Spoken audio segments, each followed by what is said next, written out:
couverture médiatique à ce sujet peut entraîner une incompréhension sur ce que peut réellement promettre le vaccin.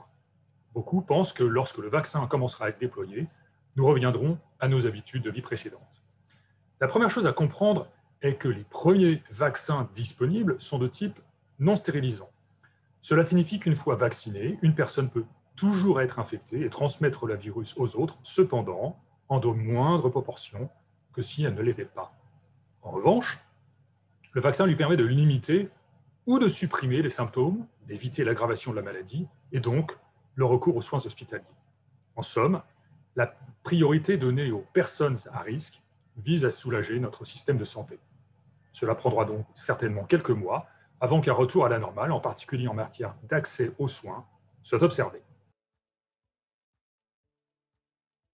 Le second point à prendre en compte est la différence de stratégie de vaccination entre les États qui suivent chacun leur propre calendrier. En conséquence, en fonction de l'état d'avancement de ces programmes et de la couverture vaccinale obtenue, on peut imaginer en 2021 un passage progressif d'une situation pandémique à une situation endémique qui toucherait que quelques clusters. On doit donc s'attendre à des variations d'intensité de l'épidémie d'un lieu à un autre. En ce qui concerne les voyages, les vaccins vont participer à la reprise des déplacements, mais ce n'est pas le seul élément à notre disposition. Les innovations médicales et technologiques vont jouer un rôle majeur sur le retour à la normale, que ce soit pour les voyages d'affaires ou de loisirs. Plusieurs projets sont en cours qui visent à limiter, voire éliminer, la nécessité d'effectuer des quarantaines.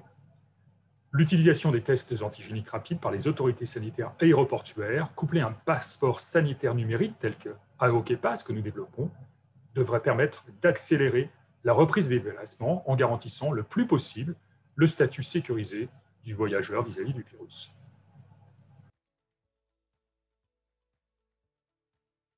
Aujourd'hui, les gouvernements comme en France ont annoncé que le déploiement du vaccin s'étalera dans le temps. En effet, les personnes âgées et le personnel soignant sont prioritaires pour bénéficier de ces vaccins qui seront accessibles au grand public dans un second temps. Les salariés des entreprises seront donc à même enseigne que les autres citoyens dans l'accès à la vaccination. Pour commencer, les entreprises auront à faciliter l'accès aux vaccins aux collaborateurs qui appartiennent aux catégories de personnes à risque. À terme, dans les pays où le secteur privé joue un rôle prédominant dans les systèmes de santé, les entreprises pourraient tenir un rôle important dans la distribution des vaccins. Nous conseillons donc aux entreprises de se préparer à un double objectif.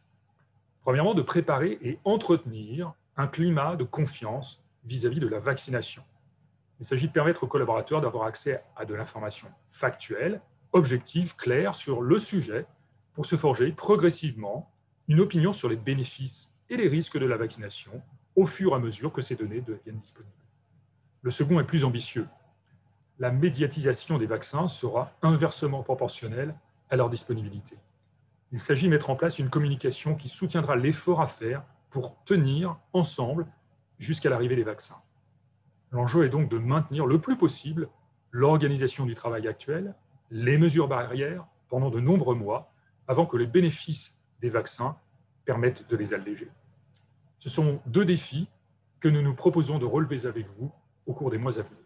Je vous remercie.